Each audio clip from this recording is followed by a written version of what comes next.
Hi, this is Veronica Fernmoss with veronicafernmoss.com. And today I wanted to talk about some pretty big questions that I've been considering, contemplating, thinking about, feeling into since I was about 14 years old. I remember thinking, who am I?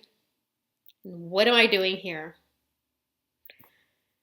And when I was younger, I used to think that uh, our species was a virus on the planet, or even a cancer, a contamination, something that was really destroying this beautiful earth. And I didn't really think we deserved to survive.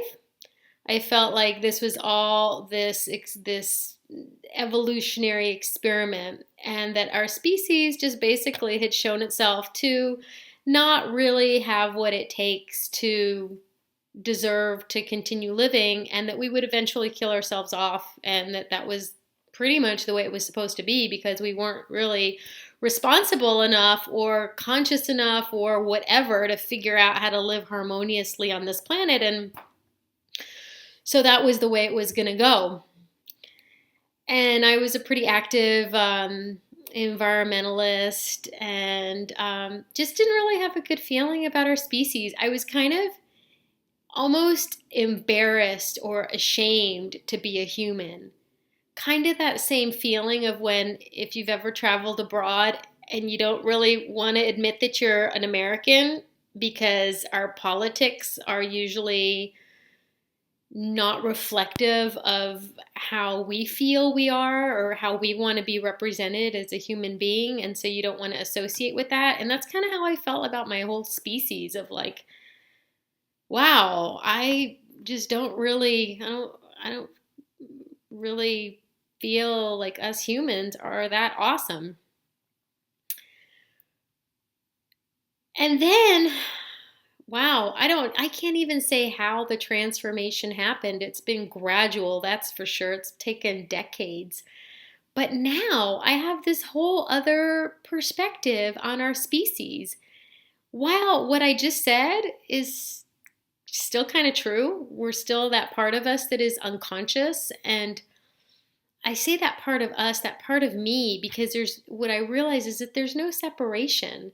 There's no them that are like the unconscious. It's I'm part of the collective, so there's a part of me that's still unconscious and doing things that are not in harmony with the earth. And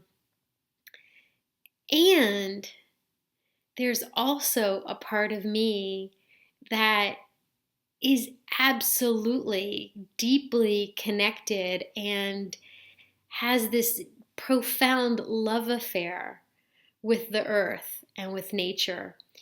And that's the part that I choose to focus on.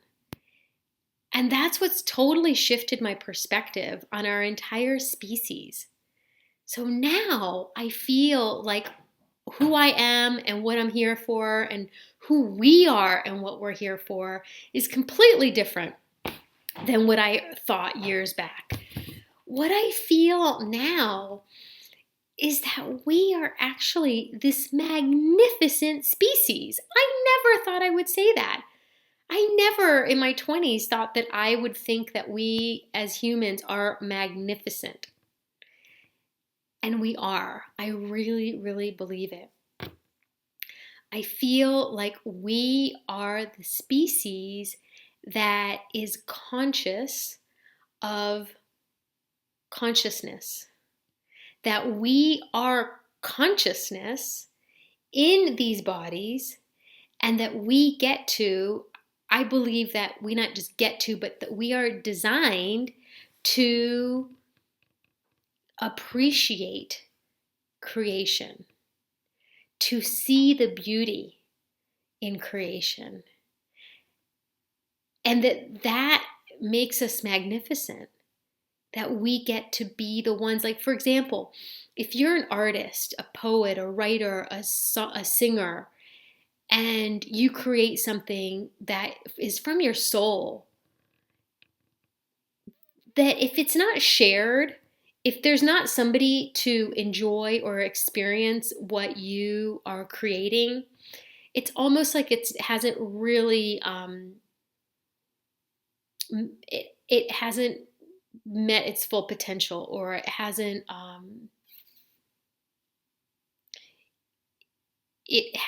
really fulfilled its purpose.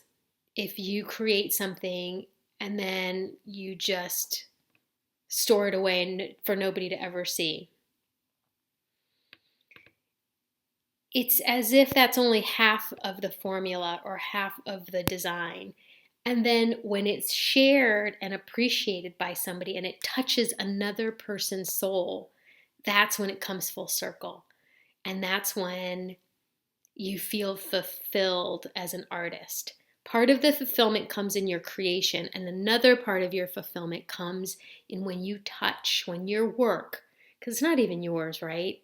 It's just coming through you. And when what comes through you touches another human being deeply, that is another level of fulfillment that you get as a creator. And that, I feel, is precisely what we as humans fulfill in this life, is that there's creator that creates this, oh my goddess, this exquisite planet that we live on. The amount, the infinite amount of beauty that exists on our planet is just breathtaking. And we, as far as I can tell, are the main spirits. I'm not saying we're spirits. I said we're not. I'm not saying we're the only species that appreciates it, but I do feel like we are a significant species that appreciates the sheer beauty, the sheer magic of this planet. And you can tell I get all excited about it because I feel pretty passionate about it. Yeah, like I said earlier, I have this profound love affair with nature and with this planet, with the beauty that is available to us all the time. That's just there freely. Just nature is constantly offering to us new experiences of beauty and wonder. And all we have to do is to slow down and be present. And there it is. So I feel like that's a pretty special thing as a species.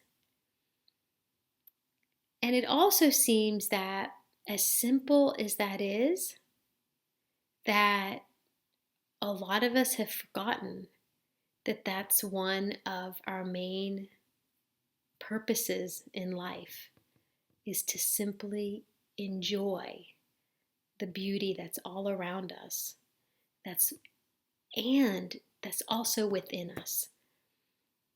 Part of it is experiencing the beauty of nature, of sunsets and waterfalls and butterflies and fireflies and lightning storms, and I could go on and on and on.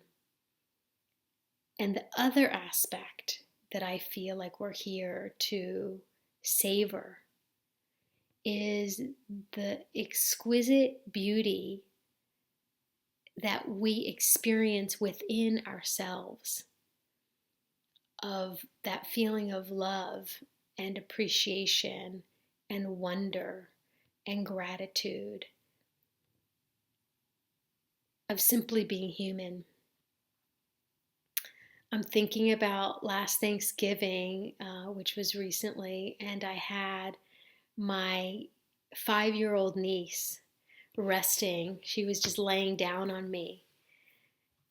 And just feeling this beautiful, sweet, wonderful little girl who is so in touch with her innocence and so in touch with her magic.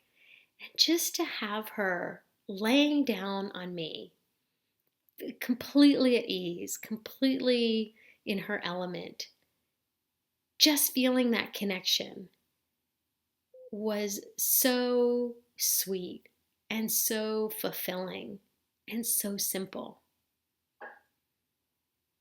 And I feel like that's one of the things that we're here for, is to simply enjoy those simple pleasures of being human.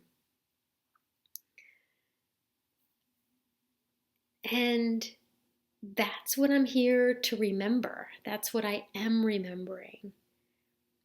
And I hope that in my remembering and sharing it with you, it helps you remember your divine design. That's what I love to call, I feel like, what we are. Our divine design is our capacity for awe and for wonder and for appreciation of beauty and love and tenderness and all those good feelings that are so simple and come from really simple interactions. And that all we have to do, like I said before, is slow down and see the beauty that there is right before our eyes. I hope this helped you remember. Blessings. This is Veronica Fernmoss.